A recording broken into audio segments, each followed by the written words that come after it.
Kayla Nicole here, and welcome to another episode of the pregame. Men painting their nails, roll with it or cut it. Whatever you went to. Prince was painting his nails. He had his cheeks all type stuff. AI writing movie scripts. AI writing an entire script is going to be terrible. Flying someone out you just met online. Now, if you flying her out just to like smack something, to have sex, that's just lame in my opinion. Do you guys make the guy pay for his own meal, or do you cover his meal if it's his birthday dinner?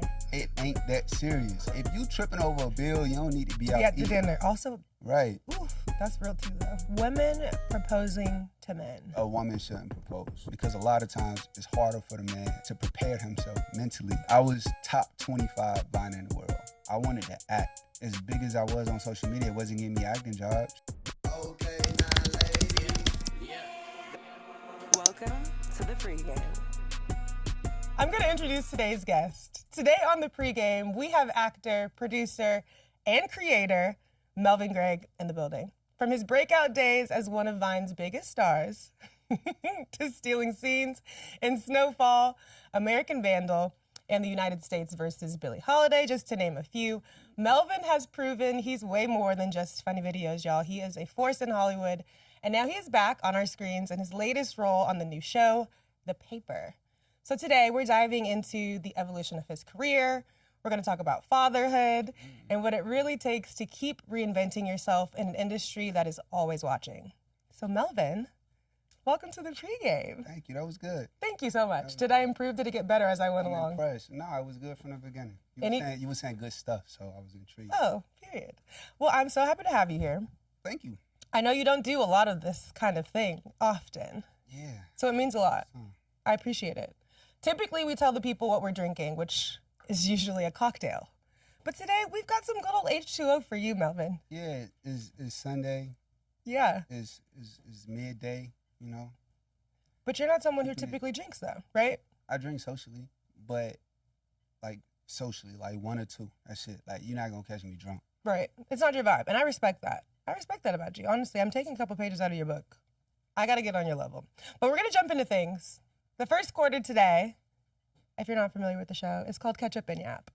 So we're going to do a little icebreaker because the people want to catch up and yap with you, Melvin. Okay. We want to chit chat. So the game that we're going to play today is called Roll With It or Cut the Scene. So I'm going to give you a couple scenarios and you're either going to say roll with it or cut it and tell me why. Is this a film theme because I'm here, or is always roll with it? Of course it's a film thing because you're okay, here. Cool. This episode is tailored to you. What is it usually? It really depends. Like if it's a homegirl, it could be like sip it or tell it. Okay. So like if you don't want to share, you sit. You know what I'm saying? Yeah. It depends on the vibe. I got you. It varies. All right. Are you mad that it's film oriented? I'm just curious. I'm a person of a lot of questions. You're very inquisitive. Yeah, I am. Love that about you.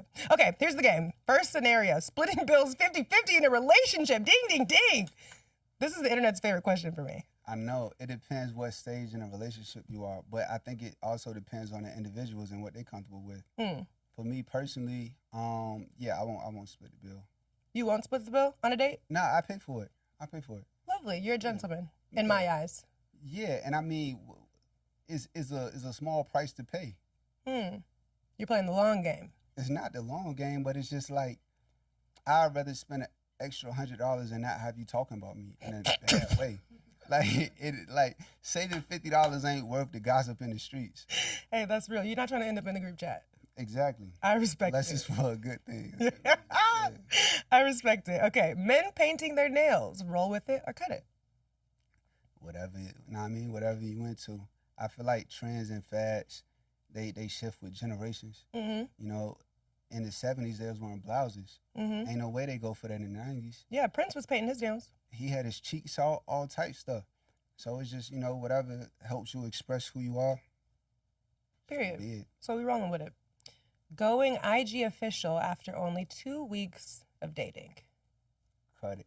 Yeah, that scares me. Also, I'm scared of you. If I'm dating you and you post me 2 weeks in, I'm really scared. Yeah, you feel like it's for another reason. Yeah. And what what's are your dating? motives? What is considered dating? Is it like we in a relationship or like we hanging out?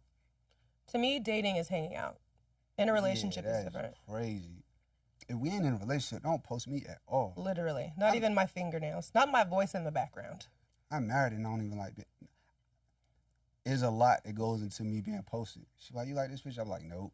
Yeah. Even before we get the picture, she be trying to take a picture. But I got to get better. Yeah. I got to get better. But I get it, though. That's forever. You post things on the internet, it lives on for that forever. reason, I just don't like people taking pictures of me, which is crazy because I'm an actor. It is a little odd. Yeah. Why don't you like pictures being taken of you? I don't know. I feel like this might sound crazy, but a person is made up a lot of actions and what they do and what they say. A picture takes one frame, and you want that one frame to encompass like who you are. I'm thinking too much into it, but it's just like how I am. I don't think a picture ever really tells. 100 words? What is it? 1,000 words? I don't know. It don't tell none of those words. It's just a picture. Yeah. And a lot of times you got to project what you want people to get from the picture, so you got to try to put on a face. Yeah. And then when I see myself put on a face because I know my face, I know it's inauthentic most of the time. You feel Yeah, I goofy? just don't like it. I don't like it. Damn, that's deep. Okay, so no pics for you. And for me either, especially after 2 weeks of dating. We're going to cut that. Yeah. AI writing movie scripts. I think AI writing an entire script is going to be terrible. You know what I mean? Agreed. It's going to be trash because it just try to pull things from things that already exist, and it doesn't have experiences. It doesn't have a soul. There's a lot that AI is lacking. Mm-hmm. I don't think it could recreate a human experience, character development, story arc, but it can definitely be a tool. Mm-hmm. You know what I mean? Like, I wouldn't hire a robot to clean my house, but I wouldn't mind somebody using robots to help clean my house. You know, a vacuum cleaner, dishwasher, washing machine. Mm. It's a tool. Mm. Yeah. I like that. I definitely agree. AI lacks depth. And even like people will sometimes, like for the intro, for example, people will be like, did you use AI to write my script, to write my intro? And stuff like that is cool because you still got to input it. It's just the prompt. But let me tell you AI firsthand. couldn't write this conversation. No, and AI can't put the personality into it. It doesn't matter how many times I use AI, even if I say, put it in my voice. Mm-hmm. It's not my fucking voice. Ain't It no don't good. sound like me. And sometimes too, y'all that are out here using AI, it's incorrect. It's like Google. It's like Wikipedia. It's not 100% certain just because it's AI. I think if you understand what you're doing enough to proofread what you're doing, then it's cool because it could give you a rough draft. Yeah. But if you can go back and, you know what I mean, implement some of the stuff that it gave you, maybe it'll use adjectives that you might not have thought of. Right. But you can't solely just rely on AI. I agree. It's good for the bones, not the meat. Okay, next one. Flying someone out you just met online. I feel like this conversation comes up a lot, especially when it comes to men dating women, flying girls out, and expecting things because you flew a woman out. First off, why are you flying people out? Okay. Like, I've never flown a girl out in my life. Okay. So you think that if they want to come there, they should pay for their own flights? Okay, all right. It's a little more nuanced than that. Agreed. Because you said having expectations, right? So I would imagine if you fly a girl out, you're really interested in her. You're really into her. You like her. She has something to offer that the girls within your vicinity don't have, within your 10, 20-mile radius don't have. So I don't think there will be pressure on y'all having sex because you're flying her out for other reasons. Yeah. Now, if you flying her out just to like smack something, to have sex, that's just lame in my opinion because there's so many women in your area. Why you got to spend money to fly out somebody from Connecticut? She's small town and now she's just going to be impressed that she's on a flight. Like, there's so many people. You know, one and I think 34 people in the United States live in Los Angeles. What? 1 out of 34 people in the United States Have live in lived? Los Angeles. No, live. Currently? It's overpopulated. That's why there's always traffic on the 1 10. out of 8 people in the country live in California. 1 out of 34 live in Los. So if you got 1 out of 34 people in the entire United States is in LA and you can't find nobody that want to kick it with you, that you got to fly somebody out, that's crazy. Excuse me, I feel attacked. Because why do I feel like all my relationships are long distance? I can't find nobody out here. I mean, That's a personal you might problem. be looking in the wrong places for the wrong things. I tell people all the time, you got to know exactly what you're looking for so you know it when you see it.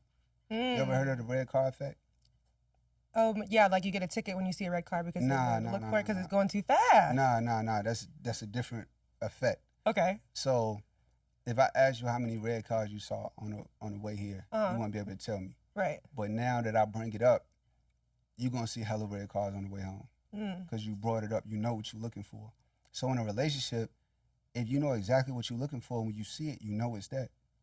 But if you don't know what you're looking for, then you just out here like randomly throwing stuff at the wall, see what sticks, getting hit with stuff that's supposed to be stick. It get bad. But isn't that a part of dating, though? It's like exploring what it is that you want and don't want and figuring it out. Trial and error, almost. I guess, but I think if you're intentional enough to know who you are and what works for you, and you've dated enough, you kind of know what works for you and what don't. And I see if you're 16, 17, and yeah, you gotta do some experimenting. But if you pushing 30, you should know what what you're looking for. That's true. And what your non-negotiables are, and what you know. So, did we say cut it or no? Roll with I don't it. even remember. Flying someone out. Oh yeah, cut you that. just met out Cut mine. that. Okay, yeah, we're cutting. Cut Easy that. cut. Easy cut. You shouldn't even be letting nobody fly you out. You just met. Now you in a strange place with somebody you don't even know. It's bad. I love that. This is a friendship one. I like Making. friendships. Me too.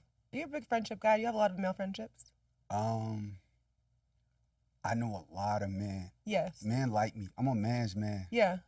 That sounds crazy. No, it doesn't. But yeah, I got a lot of friends. I got a lot of groups, different groups of friends. I be bringing groups together. Mm-hmm. I had a friend that said I should create an app called Off the Strength, because niggas be meeting off the strength of me. Yeah.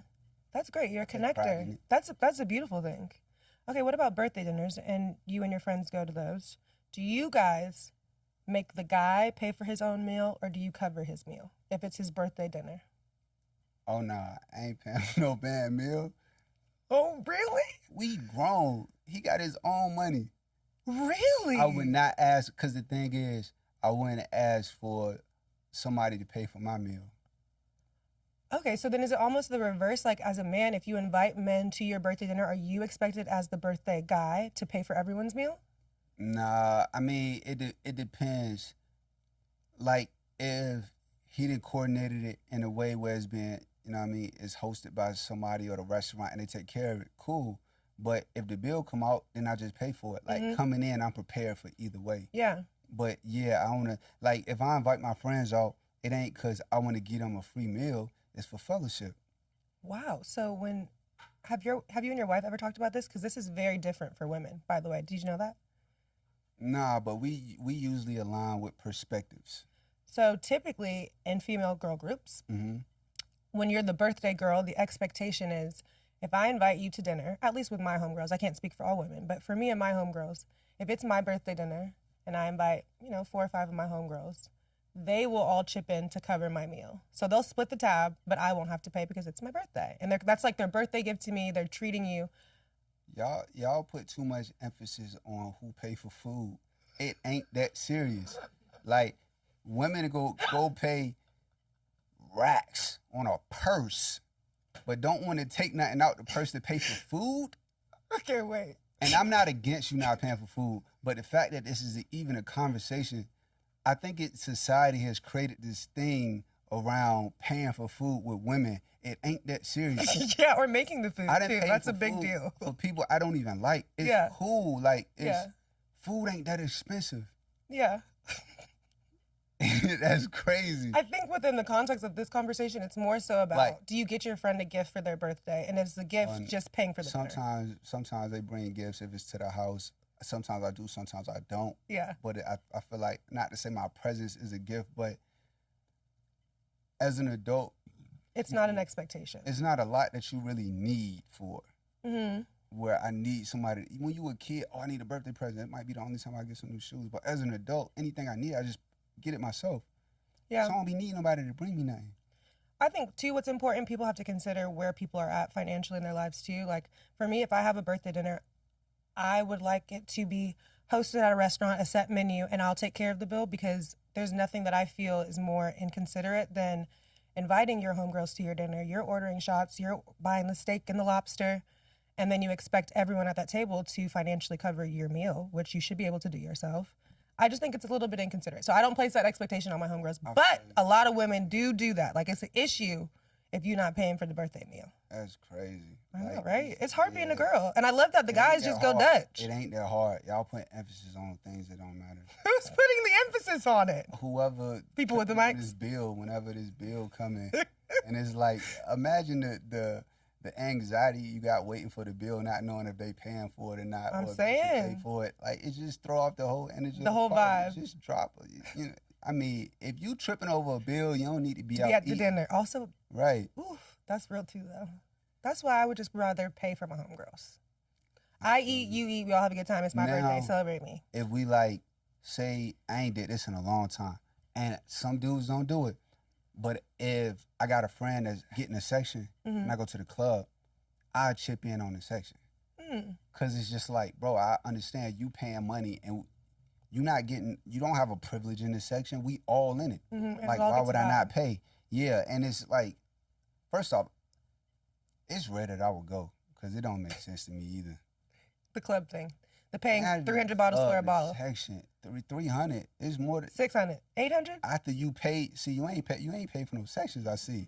Hell no. Pull up. Absolutely. Yeah, I'm drinking the drinks. And you worried about a dinner. Absolutely. No, these sections be having minimums. It'll be like $2,000 minimum, and then additional, and that'll come with like 2 bottles, and then additional bottles be like extra money.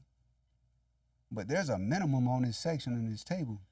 So it's like $1,000 for a bottle of Don Julio? Yeah, but you gonna have to get at least 2 on because it's a minimum. Yeah. It's a table minimum. You gotta get like 2 bottles. And then your section filled with people pouring. It's crazy. Yeah, club life is another. I'm out the game. A whole nother, not a whole nother, I'm out of the game. Okay, let's go to our next prompt. Women proposing to men. I ain't got a problem with it. If your lady proposed to you? Actually, yeah, a woman shouldn't propose. Ooh, that was very, okay, I shouldn't propose. You want to know why? Why? This is my perspective. Just listen to the perspective, right? And it might be deeper than what you're asking, but the way the societal norm for men is to go out and chase women, not really get tied down. We don't grow up watching fairy tales about, finding a princess or, you know what I mean? We not cosplaying as Prince Charming when we little.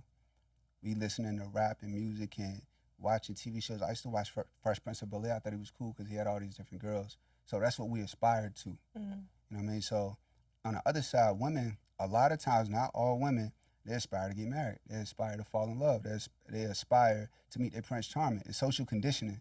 It's the things that they watch. It's the TV. It's the movies. It's just the social norms. And it started, so long ago, just because that's the way the world was. It was a misogynist world a long time ago, still, a bit today. So women are socially programmed in a way to look for this Prince Charming. Men are programmed to have multiple women and options and not to settle down. So I'm saying that to say, chances are a woman is going to be more ready to get married. A woman is going to be more ready to get married than a man is. 9 times out of 10. Not 10 out of 10, it's 9 times out of 10. So when the man is ready, I think that's appropriate time for him to propose. Because a lot of times it's harder for the man to prepare himself mentally for it. Yeah. And I think it ain't really no coming back from a failed proposal. So if you jump the gun and he ain't ready, it just might be bad from there. Yeah. I mean, I love that point of that's what women are conditioned to think and to feel. Yeah. I don't know that. I can't think back to a time, like some women have this like memory or this dream of this dress and these colors and the song that's going to play when I walk down the aisle. I have never had that. And so when I see people proposing to men and it's kind of challenging the status quo of what a woman is intended to do with a man, I don't see anything wrong with it. Necessarily, do I want to do that? Can I imagine myself getting down on one knee? Yeah. Not quite so. Like, I want a man that's going to lead. I want a man that takes charge. And for me, it feels a little emasculating to ask my man to marry me instead of the other way around. And I think, too, if somebody did it, I definitely wouldn't pass judgment. It was like there was, more about your situation than I would ever know, and you might have thought that was the right time. Right. But if you came to me for advice and you was like, I think I want to propose to my man, I'd probably be like, be sure that he's ready. And I think if he's ready, he will propose. Yeah. Because that's just the social norm. We all kind of play by some rules. That's these imaginary rules. But yeah, I wouldn't advise for a woman to go out on the limb doing that. But if you do it and it works, more power to you. Yeah. Absolutely. Okay, last one. Actors starting podcast. Are we rolling with it or cutting it? Actors starting podcast? Yeah. I personally wouldn't, but that's just me. Why wouldn't you do it? I think the mystique of being an actor is something that's overlooked a lot. I feel like that was something that was more valued back in the day. Now, everybody want to be seen all the time. Well, for me personally, it's rare that I want to be in front of the camera because, like, as Melvin, because I want you to see my character, see me on screen, and take that character for who he is. If anything, you might compare it to another role I did, but you're not going to compare it to me. Yeah. And so I can't give you too much. Mm-hmm. And then also, it's other stuff you could be doing. Acting is tough. You need to be focusing all your energy on getting the next job, not setting up a podcast trying to find guests. Yeah. No offense to anybody that's doing no offense. And it's not limited position. to actors, but I think there's certain professions, for example, athletes, and I'm a sports fan, but that's the same way I feel about athletes having podcasts, because there was a time where there was this allure, this mystique surrounded with your favorite players, right? Like you saw them on game day, you saw them perform, and then that's all that we really had to talk about. We had to kind of like put the pieces together of their personal life. There wasn't a day where you would go out and play, like, I don't know, Draymond, for example, and then having to listen to his explanation on the game, other games, his personal life, his opinion on things. It's just, to me, it's too much access.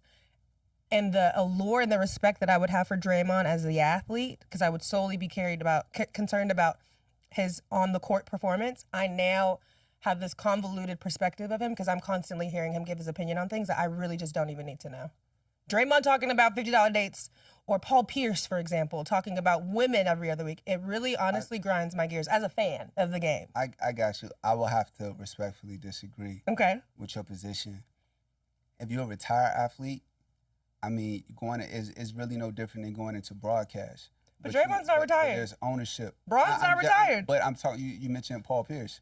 Well, he's an exception to the rule. He's very much retired. All Matt Barnes, exception to the rule. Yeah, they retired. And, it's no different than broadcast, but you have ownership over what you're doing.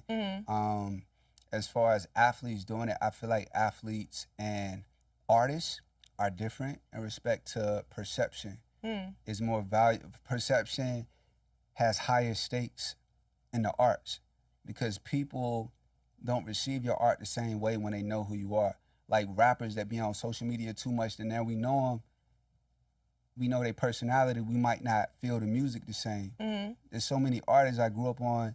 I felt one way about them, and then I seen too much of them, and it made me change my perspective on them. So perception is more valuable. Perception holds higher stakes in art. But when it comes to something like sports, it don't matter how you perceive them. If you putting up 40, the perception of them don't matter. You know what I mean? So it's just like, not putting up 40. If they not putting up 40, but I mean, I don't think the game gonna be lagging because they doing a podcast. Their game just probably just lagging. But also too, getting a perspective of somebody like Draymond who understands the game better than a lot of other people that's talking about sports, and especially if he's speaking on personal stuff like, when I was in this game, this is how I felt at that time. That's valuable. That's no different than him going to a press conference after the game when he's forced to answer questions he don't want to, and that's publicized everywhere. He pretty much just like creating a platform where he could, voice his perspective on the same stuff they ask in these press conferences, but he has creative control over it and ownership of it. Yeah. I think some guys are doing it right. Some guys, I'm not going to name who, because we don't want to be divisive. But there's some guys out there that are talking about, like Andrew Tate, OnlyFans models. Someone went viral recently talking about. That's not athletes, though. He's an athlete. Andrew Tate? No. He was talking, this athlete in particular. Was talking about Andrew Tate? Yeah. Now, I get he that. He plays for the Nuggets currently. I get that perspective because he's given too much. Yeah. And that's when it gets, for me, tricky. That's not going to affect him on the court, but it's going to affect his brand. And in sports today, brand is super important because most of your money come from. That's what I'm saying. An athlete might make $50,000 in his contract, but then he's gonna make $100,000 in brand endorsements. So if it's detrimental to your brand because you don't know what to say, that's on you. That's my point. But you said it better than me, but that's what I was trying to say. Okay, that concludes our Ketchup and Yap for the day. That was a good one. A lot of yapping. That was a lot. No, it's perfect. That's exactly what yapper. The quarter is intended to be. For our second quarter, we're going to dive into In the Mix, where we talk about some trending topics. some trending topics. This is a trend right now on TikTok. Have you heard of this trend called brain rot summer? Nah, I won't be on TikTok too Yeah, much. not me either. But apparently this is a big deal because it made its way to the New York Times. So we're going to talk about it today. Basically, the idea is that unlike past summers where we had like really big, major cultural moments, like a Song of Summer, maybe a blockbuster movie, everybody was quoting it. A lot of people feel like this summer was all over the place. There's no anthem, there's no monoculture. It's just basically a bunch of like random niche trends and memes. And everyone is kind of living in their own corners of the internet. Niche conversations happening all across the internet, which is rare because sometimes we have one thing we can all bond over. Didn't happen this summer. Apparently, it's created this trend of brain rot summer, and the term describes, and I quote, the deterioration of a person's mental state due to the excessive consumption of trivial or unchallenging online content. That sounds like social media in totality. It ain't got to be summer. It's just a brain rot era. Literally.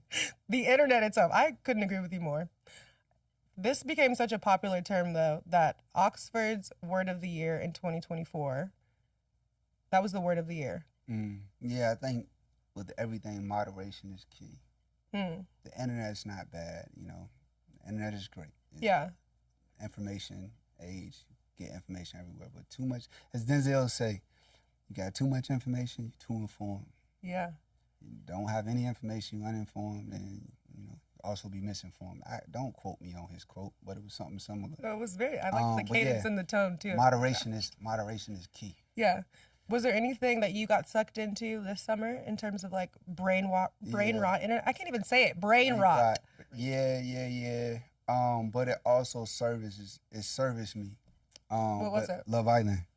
Wow, that was mine. Yeah, that was. It serviced you. You watched that and learned what? So I have a very analytical mind, and I try to like reverse engineer stuff, like everything. Like if you see me build, it's because I've seen it build, and I like reverse it and be like, oh, this is how I do that. So first off, the show The Paper is a mockumentary. So I watch a lot of reality TV to try to capture, like, I don't want to say the essence, but the nuances of real people in reality TV. Because you can see a reality TV star and you can see an actor playing a reality TV star, and you're going to be able to, you might not be able to put your finger on the difference, but it's a difference. If any of those people on Love Island, we found out it was actors and all of that was fake, it will all be like Emmy-worthy performances. Absolutely. So what is it about that makes it feel real? Yeah. Because it's a real person with no acting experience. They're slightly projecting and being performative because they know cameras are rolling, but it's still genuine moments and emotion. Yeah. So it was film study for you. Yeah. It's film study. It's also character development because like I write too. So, and if people know me, they know I ask like a lot of like, not personal questions, but like, oh, what made you think about this? What made you do this? Because understanding the way that people think, I could, you know, plug that into a character. And just a greater understanding of people. So watching these people for 30 hours or whatever, however long the show was, you get an understanding of archetypes. Yeah. Also, it's edited crazy, so it ain't 100% accurate, but you get a understanding of archetype. And then also, it's the most watched thing on TV. Yeah. 1.8 billion people tapped in. Biggest show of the summer. So why? Me being a creative and a writer, it's like, okay, I can't ignore the biggest thing that's happening because for some reason people getting sucked in. So if I could see what that is, maybe I could replicate it. Did you see what it was? Because I have my theory of what it was. Do you want to hear my theory? Sure. I think that it's a bigger agenda. I wonder who produced it. Peacock.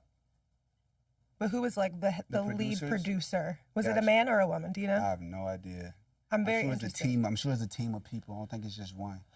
I think, obviously it's like a social experiment, but in a lot of ways, like the relationship dynamics that they were showing us were that of a polyamorous relationship. You can date multiple people, you can be with multiple people. Can I pull you for a chat? I'm going to make out with him and her and your girlfriend and his girlfriend, and it's not going to be a thing as long as we all talk about it. You don't think that there's a bigger agenda there? Because that was literally polygamy on display. Yeah. Until they decided, okay, no, we're going to be monogamous and we're cut off to everyone. I think all of these shows are social experiments. And I think as humans, we like to see things that we might think about doing, but we not brave enough to do. Yeah. That's why we watch crime dramas and, you know what I mean, stuff like that. Yeah. I think the big thing with people is if people have permission, they'll do anything. You give people permission, they'll do anything. But a lot of times, society creates these invisible rules, like I said earlier. Yeah. You can't do this, you can't do this, you can't do that. But if something says you can, it is all out chaos. Oh my God, and I that's so think interesting. within this show, there were no social rules. It was Yeah. just like, you can do this, you can kiss that, and they did. You could, you know Mm-hmm. what I mean? And people eat it up. And I think the producers, like producers do, they started leaning in towards what people responded to. And the show was happening live pretty much. It was like on a 2-3 day delay. So whatever people was talking about on Twitter, producers clocking that. Okay, cool, let's throw this in. They love Nicolandria, bring them back. Mm-hmm. Put them together. Oh, this happening? Get her up out of here. They probably knew about that stuff with that girl Sierra before that, but okay, this is the time. We could use that leverage. Get her out of here. Put this. It's like you just never know Yeah. what the producer's doing to produce a show. Nothing is 100% authentic in Hollywood. It's all produced. And to your point, though, what's the quote? Like, art imitates life, life imitates art. And so in a lot of ways, like shows like Hunting Wives. Have you seen that on Netflix? Nah.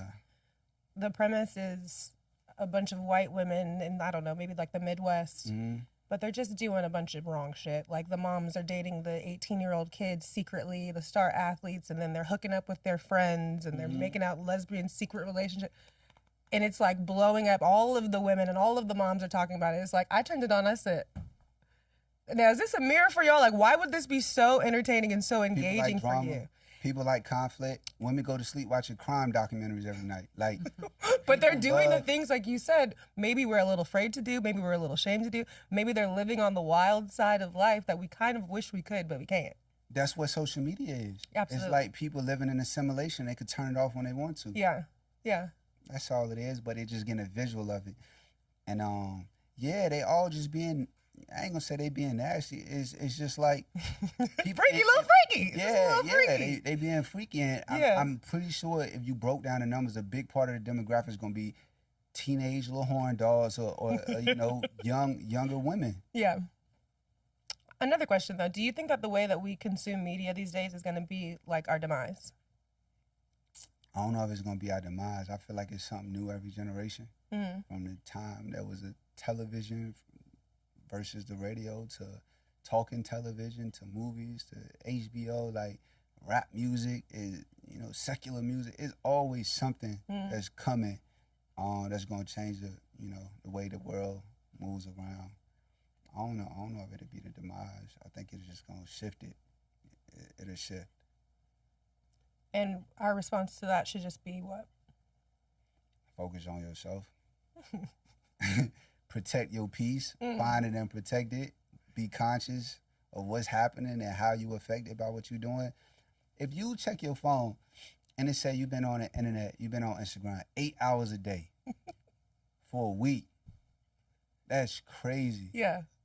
Yeah. Like, that's crazy. That's 56 hours you done put in on your phone. Now imagine you put that 56 hours a week into something else, like your career or your family or whatever your dreams and hopes are. You know what I mean? Like, if you put that time into something else, you'll be a lot more productive.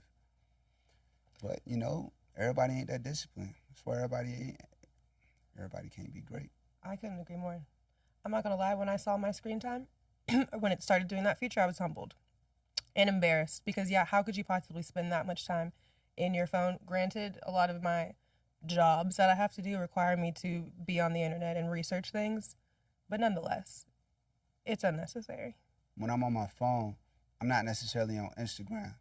Like, I might be in ChatGPT. I might be looking at, you know, trading. Like, it's a lot of different things I might be doing on my phone. I might be reading. I might be watching YouTube videos. Like, I'm studying for something right now, and it requires me to constantly watch a particular video. You know what I mean? So it's different things that I am doing on my phone, but most of the time I try to make it as productive as possible.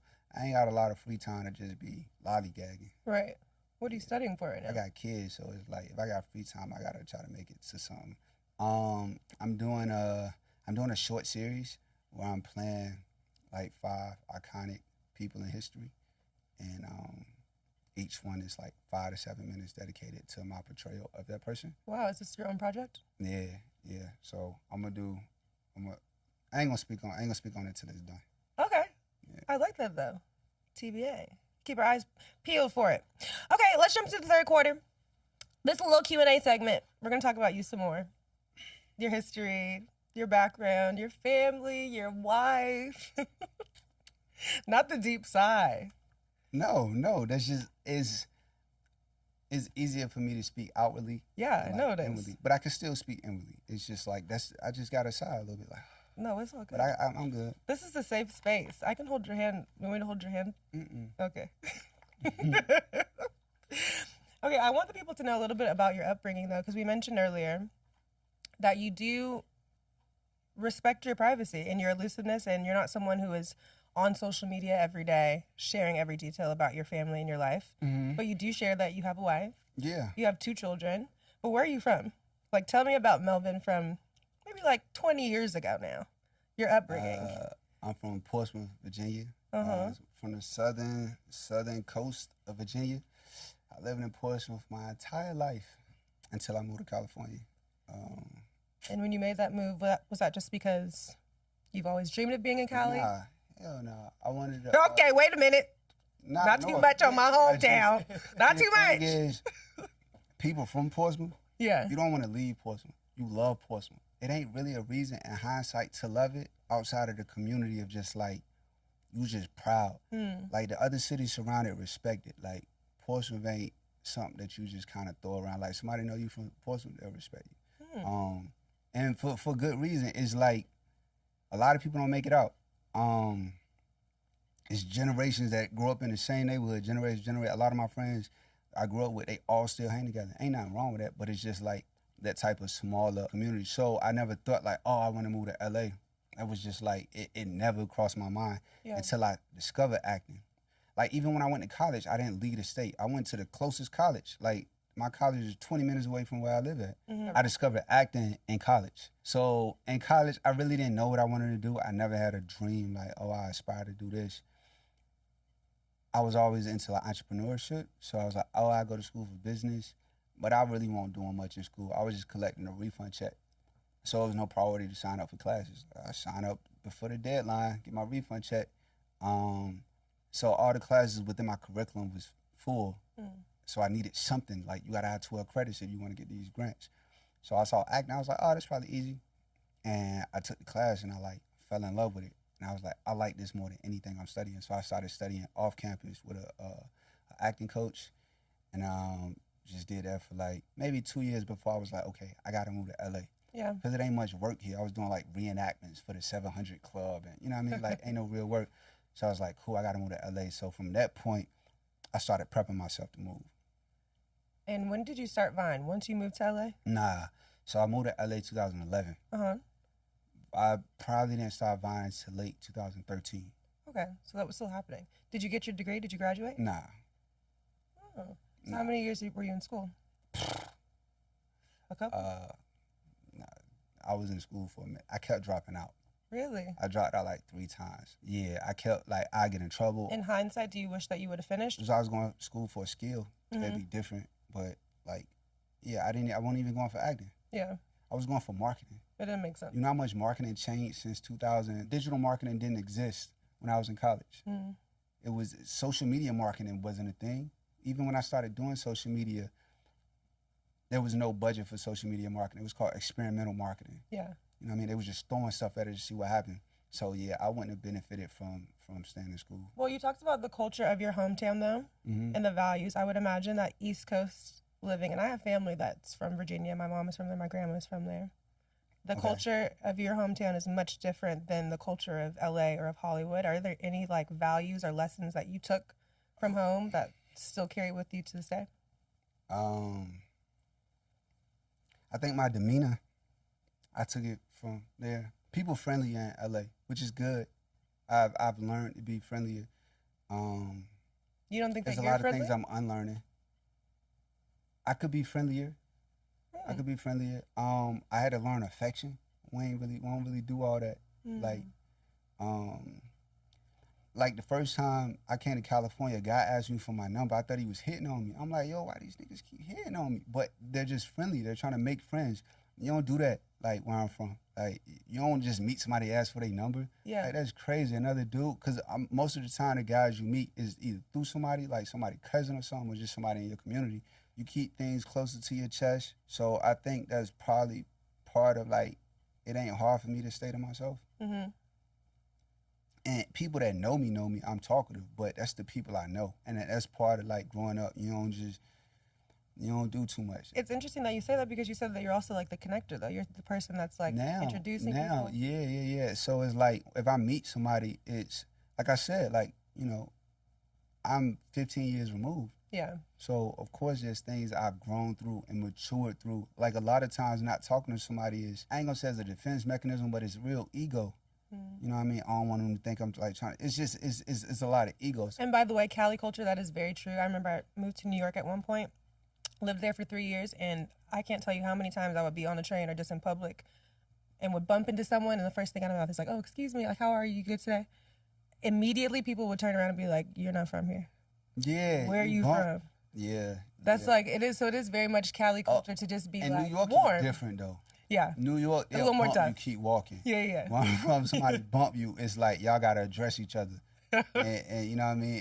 It's like, You good? it's different, yeah. And then a you good, it turned into a fight. You good? Nigga, you good? What's up? What's up? Like, I've seen that happen so many times. It's like, just say excuse me. Right. But, you conditioned to be saying, like, I'm tougher than you. I think it's important for males to reach an age of maturity where they can look back and be like, oh, that was all childish. Mm-hmm. Yeah. Absolutely.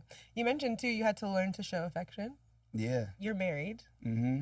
to a beautiful wife. Thank you. I'm a huge fan of your whole family dynamic. Anything that y'all post, if you go on his Instagram, y'all, you'll see highlights and clips of projects that y'all have done together in your home, building your kids a basketball court, a playground, the nursery. Like, y'all are real life DIY, hands-on parents, and I love that. How long have you guys been together, first of all?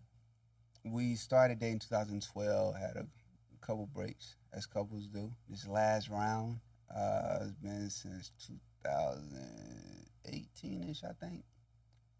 So, yeah. Well, so you don't think you should just add all the years together? I feel like it's all one and the same. It's like, when we broke. It would be like a year or something, and Yeah. that we broke. So, if I'm out here single, doing single stuff, Right. Okay. you know what I mean, and these breaks, and then I'm out like, yeah, we've been together since 2012. It made me and her look bad, because it's like, oh, I was out here doing single stuff while we was together. So I try to make a note to be like, Completely understand. you know what I mean? A conversation that a lot of guys have, or that I have with my guy friends, people like to say that a man knows when they want to marry a woman. Mm-hmm. Some people say they know within the first 3 months. Some people say they know within the first date, the first year. People always want to put a timestamp on it. Yeah. But for you and your personal experience, when did you know that you wanted to marry her? Marry her or want to be with her? Because Be with her forever is marry marriage is her. like a social. Okay. That's fair. That's fair. Like, if she didn't even care to get married, Okay. I got married for different reasons, I think. But I was already of the mindset of that we're, like, locked in. Once I have kids with her, I'm locked in. Like, I'm not going to do nothing to jeopardize that and not be able to be around my kids or do this to the mother of my kids. Like, having kids was the idea of what people see as marriage. You can get divorced from a wife. You can't get rid of a baby. I mean, I guess you could pay her off or whatever, but if you want to be in your kids' life, you're going to have to deal with her. I completely agree. So that was the big thing for me. But as soon as I saw her, I knew. Like I told you earlier, the red carpet, I knew exactly what I was looking for. The first time you saw her? Yeah, I've only had one girlfriend my entire life. Wow. I've never had a girlfriend except for her. Because if you didn't fit the mold of what I was looking for, I mean, we can kick it, we can have fun, but there's like, I already know it ain't gonna go further than this no matter what you do. Okay. 2 questions. One about the children comment. Did you grow up with your mom and your dad? Nah. Okay. Divorced? Were they ever married? Nah, my dad been married for like 50 years, but it ain't to my mama. Your mother? Yeah. Okay. But you have siblings, Yeah, I got 6 sisters. which is also, are you the youngest of the sisters? Nah, so my dad got like 3 different baby mamas. He got a wife and 2 baby mamas. Okay. So of my mama's kids, I'm the oldest. But we were the last set. So I got 6 older sisters. Got it. No, I got 5 older sisters. Yeah, 5. So I'm just trying to paint the picture of why that family dynamic is so important to you and why you view it the way you do. Because I think a lot of guys today do not view the idea of I have a child with a woman. That is more of a lifelong commitment than a marriage. It's like the opposite. They think like, oh no, I can have a kid with you. Don't mean I want to be with you forever. So is that something that you kind of adopted from your upbringing, wanting that dynamic as a child? Or is it just because of what you've learned and learned experience? So growing up, I didn't want to like, my idea was I want to have kids because I think I'd be a great dad, but I'm not going to be with the mama. I'm going to have like girls I date and I'm going to have custody of my kids. That was my idea as a Wow. kid though, as I'm like 10 years old. Okay. Like not knowing much better. As I got older, of course, I didn't want that to be my reality. I was just like, I might not have a family, but the most important thing for me, what I'm looking for in a woman is a great mother. That's the most important. The greatest gift I can give my kids is their mother. The worst gift I could give them is a bad mama. A great mom is, you know what I mean? Like your mama is there through thick and thin from the beginning to the end. Before you even breathe your first breath of air, your mama is feeding you, literally. Yeah. So it's like, those are the attributes I look for, like the motherly attributes. That's like, that's going to be the best mom I could ever imagine that my kids are going to have. So regardless, if we don't work, my kids, I know they're going to be straight because they got her. So if you ain't got those motherly, like, things, I would say, like, if you got red flags about, oh, you'll be a bad mom, it ain't going to happen. So that was some of the things that I was drawn to. Yeah. Like a nurturing spirit in a sense. Could you articulate what some of those qualities are in your wife? It's hard to really articulate them. Mind you, I never had a girlfriend before. I like wrote her a letter. She won't really fuck with me at first because I was like a rebound. But I knew what I wanted, so I stuck around. That's why we kept getting back together. But I had wrote her a letter. I had only really been around her like twice. But if you read the letter now, you would have thought I wrote it yesterday and I've known her for 15 years. Like, I just knew everything about her just like when I saw her. Like, I'm really good at like sensing people's energy and understanding who they are and their interests and their potential and all of this stuff. I don't really understand what it is that I see. I'm right a lot of the times. But so when I saw her, I knew who she was before I ever met her. And I was like, that's her. So you're like intuitive. I guess I am intuitive. But to your question, with men who don't look at they baby moms that way, I can't speak on everybody's relationship. No. It's so nuanced. But for me personally, my risk assessment is high. It's very high. The people that listen to my podcast, it's predominantly women. Mm-hmm. And I think from a woman's perspective, it's not our whole life's purpose and goal to get married or find a partner, but it is a big chunk of it. Yeah. It's a huge chunk of it. And a lot of the conversations are constantly centered around things that we've already discussed. One of the biggest conversations that happened recently was Halle Berry's ex-husband. He brought up the fact that he divorced Halle Berry because she didn't have motherly qualities. Yeah. He said, though, like same thing that you said, he was a lot younger.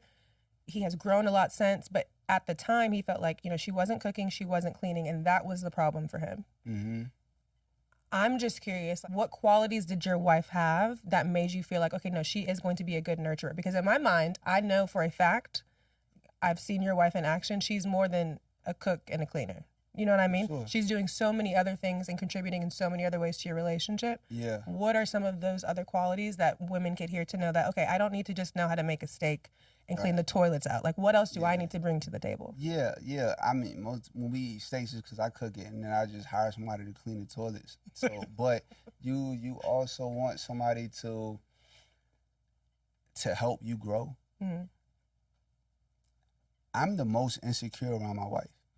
Like all of this idea of how I present myself to the world, or how the world sees me, or having answers, or whatever the case may be. When I'm around her, I feel like a little boy. Like I feel like there's so much work I gotta do just because I'm working towards who I think she deserves. So I think finding somebody that you put on a pedestal is gonna forever help you grow. But she gotta feel the same way about you. You both got to be able to grow in the same direction and meet. Like through the different times we was together and it didn't work, there was reasons why it didn't work. We didn't align at the time.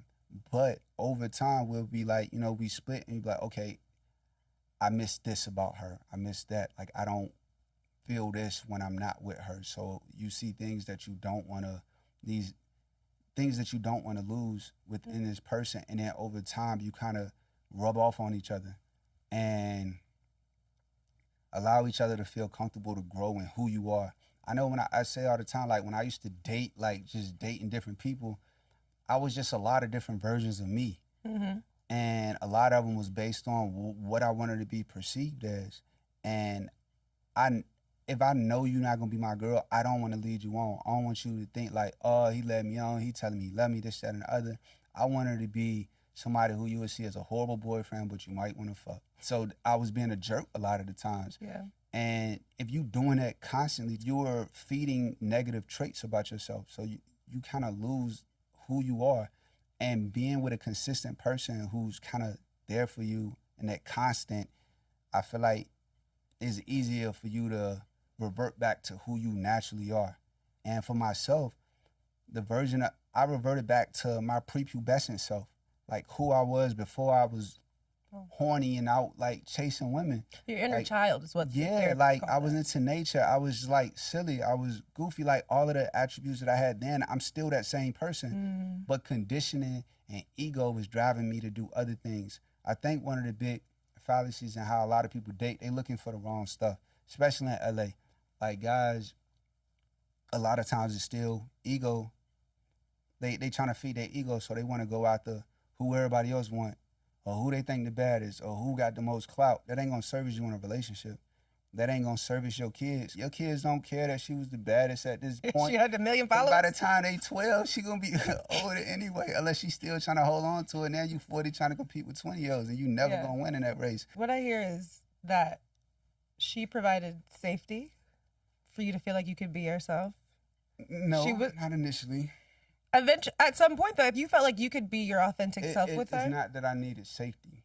It was consistency. Ooh, okay. It was more consistency. I like that, showing up consistently. What about she was forgiving if she took you back? I never did nothing to make her have to forgive me. But I think there's an element of forgiveness if you let someone go. Like your ego tells you that you're not supposed to do that.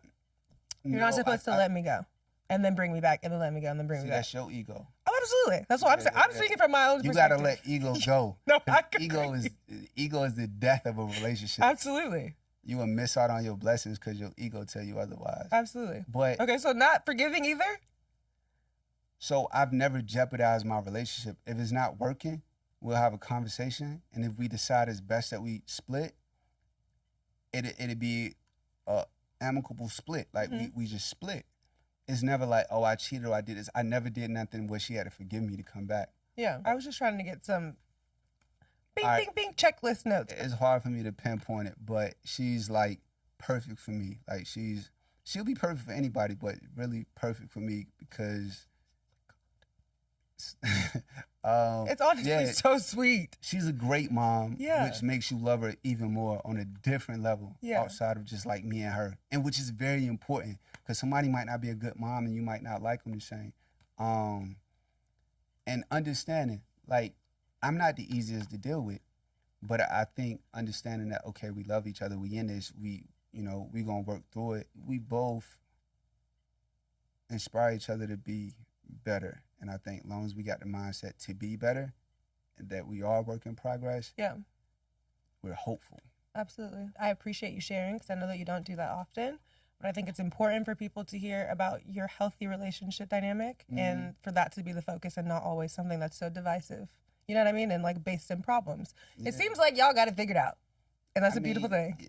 You do. You do. Take it. It's a compliment. I say you don't. It's a compliment. But I want to talk about the fact that obviously Vine is like, it's a distant memory at this point. But you did it very successfully. You had 7 million followers at one point. I was top 25 Vine in the world. That's insane. Somewhere in the top 25. You counted black ones, which is different. Yes. Probably like top 5, top 10, something like that. What was the hardest part of walking away from that level of really success and fame and then choosing the more elusive actor life? So I walked away from Vine before it died. It ain't like it died and then I'm very big on jumping ship before it starts sinking. So yeah, I lead a party early. With Vine, I wanted to build an audience, but the audience on Vine was the most diverse, broad audience to be successful. So you gotta appeal to a wider audience. So jokes that only black people might get might not be the one I'm gonna post because I need this little 12-year-old suburban white kid to get it too, because I got 5 million people I need to appeal to. So the content I was creating wasn't content that I loved.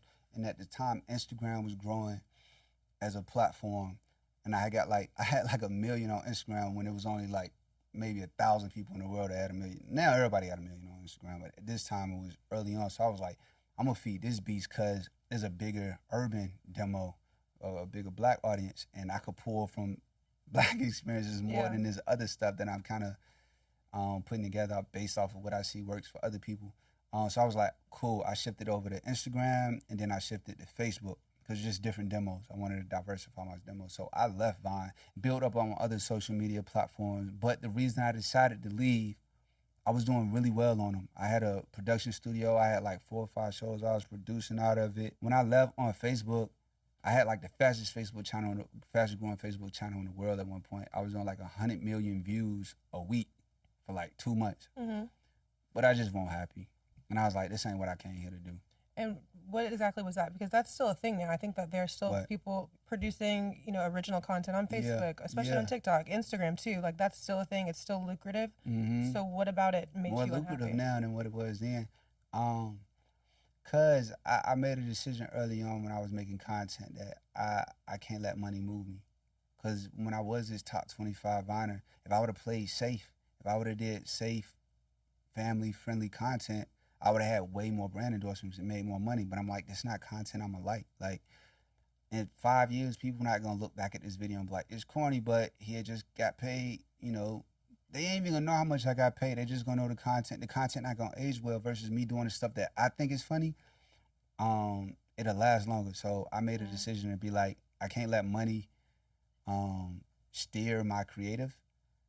So even when I was making money, I just didn't care because I had already detached myself from caring about money. And it's crazy because I came from no money, but I understood once I got it, it just didn't change how I felt. Like money would hit my bank account. After you get past the point where you ain't struggling for bills, once money hit your bank account, I wasn't getting happy. And I'm spending countless hours editing and all of this stuff. And I'm just like, I'm over this. And social media hard. People don't understand. You gotta create every day. Yeah. You take time off, that you fell off. You lose the algorithm. So it was just like, I was exhausted with it. And like I said, I wanted to act. And it wasn't getting me, as big as I was on social media, it wasn't getting me acting jobs. Yeah. I got one acting job because I was an influencer. And that show was trash. What I ain't even gonna say what it is. Okay, because I'm like, where's your legacy? But nobody's probably seen it. It was like 2016. I'm sure if they Google, they go figure it out if they care that much. But yeah, I felt like my focus was split between creating content, producing content, and then pursuing acting. And then I also understood the bigger I make this social media beast, I'm gonna have to kill it at one point. So I'm gonna have to make this acting beast even bigger. So if I keep doing both, I'll never catch up. So I'll just always be an influencer. So I was like, I gotta let it go. Like I think in 2017, I was like, I'm done. And a good move. It sounds like it was a good move for you. Yeah, for sure. How do you measure success for yourself today? Is it roles, longevity, respect in the industry? Like, how would you define success in your book? It's relative. I mean, for you, though, it shifts. When I go out for an audition, success is booking the job and shooting it. But then I book the job and shoot it, I might not feel like I'm successful. You know what I mean? I might be looking towards the next job. What's this next job? So you'll forever be chasing like this fleeting idea of success. So what I try to sit in and what I find my happiness in is family and just peace. Like I don't want no drama. I just want peace, tranquility, and my family happy. Like as long as my wife happy and my kids happy, none else really matter. I could be unemployed. My kids don't care. I took them to a premiere the other day. They didn't care. My son was on the carpet like, why am I here? I asked him before, I said, can we take a picture on the carpet? He said, one picture and don't bug me for no more afterwards. Yeah. I got to respect it. And he was on the carpet. He saw it on Flash. He was like, they don't care. No. They don't care. And if we was broke and he was happy, if we was broke and I was in the backyard playing with him, he'll be happier than, you know, if I got the #1 movie in the world and I'm not there. So Yeah. yeah. That's beautiful. That's a beautiful perspective to have, though. And I think a lot of people get caught up in the idea of, what success means. Oh, if I land that dream job. Oh, if I get that role. Oh, if my podcast views get up by 200% by next month. But if you're constantly moving, you'll be constantly moving the goalposts. I reading the Will Smith book put things in perspective for me. Like, it served as a cautionary tale for me. Because grow up, I idolized Will Smith. He's just, I mean, it's a great book, but he's telling everything from beginning to end, how he feels, perspective, everything, and how his family was suffering. He was like, I was at a dinner with, I think he was like, I had Muhammad Ali on one side and Nelson Mandela on the other side. He was like, and these dates really don't line up, and so I could be misquoting him, or he could have just been making stuff up. Yeah, because I'm like, wait. He was like, what? Jaden was doing Karate Kid, and Willow had whipped my hair. He was like, everybody was on top of the world, but he didn't have a great relationship with his family, and he didn't feel accomplished. And it's like, bro, that's the epitome of accomplishment at this point, because he said he focused on wins. And his family suffered for it. And I feel like I all loved Will. I wouldn't trade where he is now in his life for 20 summers of the #1 movie. #1 movie for 20 summers or whatever crazy stat he got as a movie star. Because Will don't seem happy to me. I mean, I don't really want to speak on it because I don't know him. But if I had to guess from the outside, he would probably do things different if he could go back in time. Absolutely. I mean, he's saying that he admitted that in the book. And this is my back in time. So I do things different based off of, things I observe. Yeah. I love that. I love Will. I need to read the book. What's the book called? Is it autobiography? Yeah. What is it called? It's called Will. Yeah, it's a great book. I've read it in like 2 days. Dang, okay, I need it. Yeah. I need a good read. Okay, Will Smith. Okay, let's see. A few more questions. And where are we on time? Because I feel like we're... Left? Yeah. Perfect, okay. Great spot. I'm going to drink some water, too.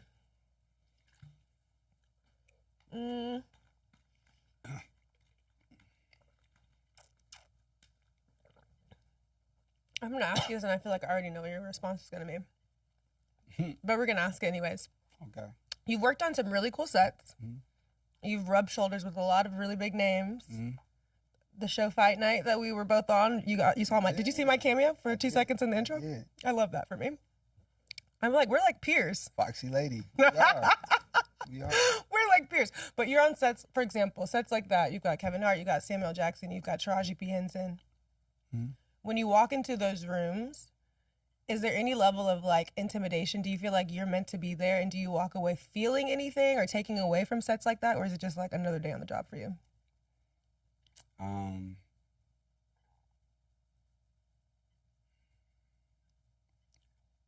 I'd be blessed and grateful to be around people that I can learn from, people that's done it, and I try to get as many gems from them as possible. As far as my confidence, yeah, I don't get nervous around them, because a lot of times I know how much work I put in towards every character, every role, every script. The work I've been doing since 2008. Excuse me. So I don't see it as like I get nervous. If I get nervous, it ain't because of them. It might be, for some other outside variable. Everybody get nervous, but I look at it as an opportunity to show why I'm there. Like I've said when, he faced off against Jordan and he, crossed him over, he was like, I'm here for a reason. So acting isn't competitive. It's a team. It's not a sport, but it's like we all working towards, making the greatest product. So I'm not trying to like do nobody dirty or certain, but just to show like, okay, I'm here for a reason. I'm gonna just do my job. It ain't got nothing to do with you. But if you see me doing my job, I want you, you know what I mean? I want people that's across from me to be like, okay, he did the work. So it'd be my time to like show and prove. Maybe that's just a little pep talk I give myself. To your point about preparation too, there's a quote, I don't know it exactly, I don't want to butcher it, but essentially it's like nervousness comes from lack of preparation. Like you haven't done the real work to prepare for what you're being asked to do. Curious about what your preparation is for the roles that you play? So I don't think that's always true. Agreed. Because you put a camera in anybody's face right here, It changes a level of being uncomfortable. Mm-hmm. Or you might create these stakes for something because you really want it and you get nervous. When I first started auditioning, I would freeze. Like, I went through years, like in LA, maybe like 6 or 7 years with every audition. I don't know if I'm gonna freeze up or not. I'm sitting there and I'm nervous. I'm nervous just because I'm not used to it. Like, it's not natural to meet somebody that say hello and then you got to create this world and this character and this situation in front of this camera where you only got 1 or 2 takes. You know what I mean? It's like, and there's things that I've been super prepared for, but then my nervous system just be like, Mm-hmm. So I wouldn't say that, but it's a little different now because I've been doing it for a while. But my preparation is mainly I want to know the character. If I understand who this character is, I don't even care about the lines. You can give me the lines 2 seconds before we got to go.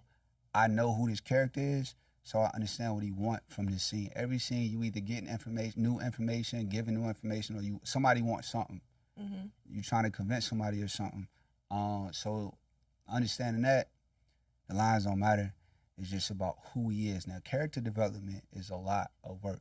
Absolutely. Because I want to understand all of the inner workings of who he is, why he's that way, what he wants. I'm not creating backstories of when he was 12. Some people do that stuff. They're like, yeah. Because they teach you that in acting class. Like, they tell you that, you need to create this world for this character. My perspective on acting class is something different too. But it's just like, what we doing right now, you had a childhood, but it might not be responsible for this interaction. You know what I mean? Like, what happened when you was 12, when you felt it hurt your knee, that might not play into this conversation we having, because you're not going to give everybody your everything on every interaction. Mm-hmm. So I don't really be doing all that backstory unless it's necessary. Me personally, processes is tricky to talk about because everybody process different. What works for one person might not work for the next.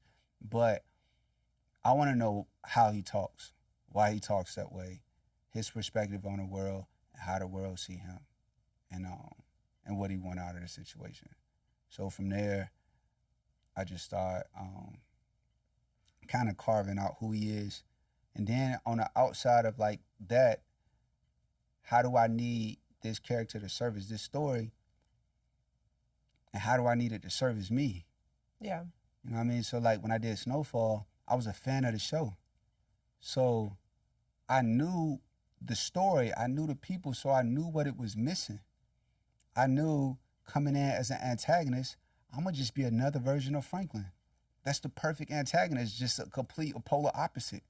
So we're the same, but he just a little more flashy, you know what I mean? Mm-hmm.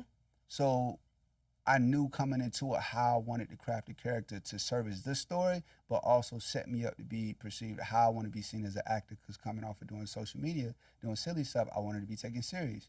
But you don't want to come in and try to intimidate somebody with like, they're going to laugh at you. Yeah. I ain't got a scary face. Yeah. So that's not my route. Like, coming from where I'm from, I understand the most dangerous people, they not trying to scare you off because they want to do the bad stuff. So if anything, they going to invite you in to give them reason to justify doing what you're going to do. If somebody, I'm trying to scare you off, so I ain't got to do it. Yeah. So I'm like, if I'm more inviting, I'm smiling, I'm cool, I'm calm, I want to bait you in. It's like a spider or something, like bait you in to do what I want to do. So that was my approach. So I'm saying all that to say there's a lot of thought that go into it, maybe too much. I think that you're onto something. But that's part of my process. I don't care about Absolutely. lines. Some people read the lines. I know people that'll read the script 100 times. I know like renowned actors who say they read the script 100 times. I probably read it once at the most. I try to, So you're going off book in most of your scenes? I'm off book for sure. I'm not reading the page, but I understand the story. Yeah. Every scene, I'm telling a story. So if like I told you a story, like I told you about the red car, right? Mm-hmm. When I came here, if you wanted to go to repeat that to your homegirl later on, you will be able to repeat it. It might not be verbatim, but you understand the story and the concept of what you're saying. But if I gave you a script and wrote it down and you try to memorize word for word, you ain't gonna know what you're talking about. Or you're gonna probably forget it because you're trying to remember it. Yeah. So that's how I look at scripts. I love that. Yeah. Thank you.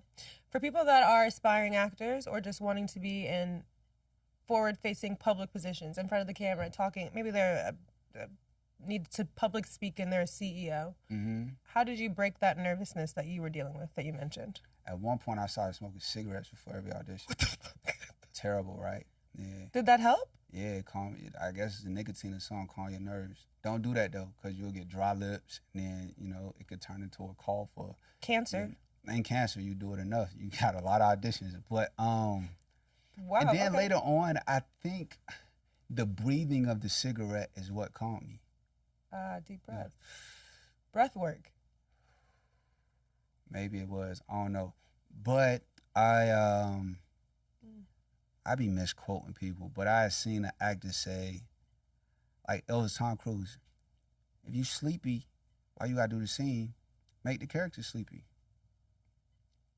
Like, use it.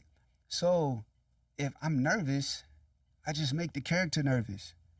And then sitting into that, like, you really have a superpower because you're really nervous. So now your body doing what nervousness does, you're going to get comfortable into it because you hitting the beats that you need to, I guess, mentally. Because it's like, if I'm coming in, I'm nervous, and I'm doing this scene, and I'm like, I'm selling the hell out of this nervous, you kind of just calm into it.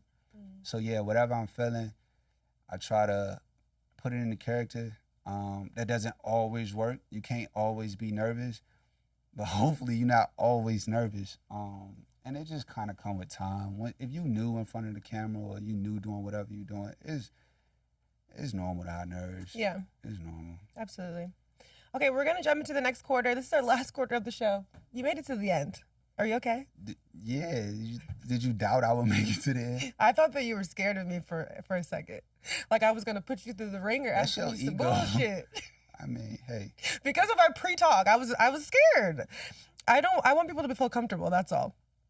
Okay, so the fourth quarter is called the game plan. And you mentioned this earlier too, as someone who's obviously going out on auditions, you're getting told no. Mm-hmm. I don't know if it's often. How often do you go on auditions?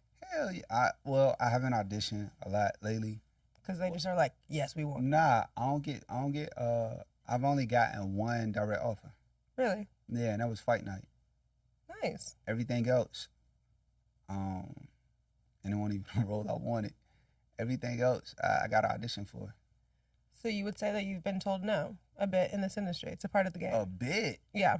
I got told no 98% of the time. 98? Yeah. Well, perfect. So today's game Probably plan. more. And by the way, the game plan, this is the last quarter of the show. It's our opportunity to kind of just give listeners some motivation for their week, their month, a nugget for them to leave with, some inspo. You know what I'm saying? I try to leave the girls with some fucking hope at the end of this shit. You know what I'm saying? Okay, so for this week's game plan, I want to talk about something that I think that we all face, whether you are an actor, whether you're someone like me as a podcaster, influencer, whatever you want to call it, but rejection.